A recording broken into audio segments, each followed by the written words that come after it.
اسلام کے احکامات کی روح سمجھ لیں، اسلام چاہتا کیا ہے، تو بہت سارے احکامات یا بہت سارے ڈیسیژن ہم خود لے لیں گے. تھوڑی دیر کے لیے ذرا سوچیں اس بات کو کہ آپ اگر اپنی اصلیت کو چھپانے کے لیے روز ایک نیا رنگ کی کوٹنگ اپنے چہرے پہ کر رہے ہیں، اس کے فوائد کتنے ہیں اور نقصانات کتنے ہیں، یہ میں آپ ہی سے پوچھوں گی. اللہ کا حکم تو ایک طرف ہے، لیکن اگر عقلی لحاظ سے بھی سوچا جائے تو اس کا نقصان کیا ہے؟ مستقل طور پر اپنی اصلیت چھپانا، کیونکہ ایک دو دن کی تو بات نہیں. ٹھیک ہے، شادی کے موقع پر ذرا سا نکھار لانے کے لیے کسی حد تک اگر کیا بھی جا سکتا ہے، لیکن عام روزمرہ زندگی میں بھی اگر یہ طریقہ شروع کر دیا جائے تو اس کا کیا نقصان ہوتا ہے؟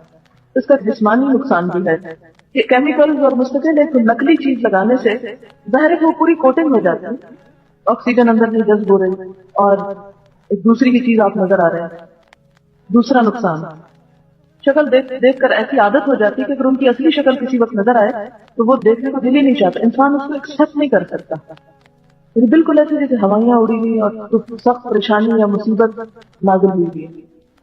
بہت سا وقت اس غیر ضروری عمل میں ضائع ہو جاتا ہے. اب آپ دیکھیں، جس عورت کو دن میں 5 دفعہ وضو کرنا ہو اور وضو کرتے وقت ظاہر ہے جو کچھ اوپر لگا ہوتا ہے اس کو مل کے دھویا جاتا ہے، 5 دفعہ آپ نے چہرہ دھویا اور 5 دفعہ نماز کے بعد پھر آپ نے ایک تسنوں والی شکل چڑھائی اپنے اوپر، تو نتیجہ کیا ہوگا؟ بہت سارا وقت لگے گا. اس کے علاوہ اور کیا ہوگا؟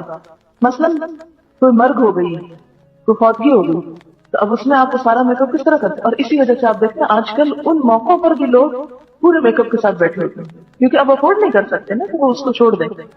اسی طرح ان کے جاننے والی تھی تو ان کو آخری عمر میں کینسر ہو گیا، تو وہ پھر یہ سارا کچھ کر نہیں سکتی. کہتی کہ وہ شکل ایک بیماری کی وجہ سے، دوسرا وہ جتنے تراش کی ہوئی تھی وہ خود کر نہیں پاتی تھی، کوئی اور کر نہیں سکتا تھا، تو وہ اتنی ڈراؤنی قسم کی شکل ہو گئی کہ جو ان کے کیئر کرنے کے لیے پاس جاتا تھا تو وہ ایک دم گھبرا جاتا تھا.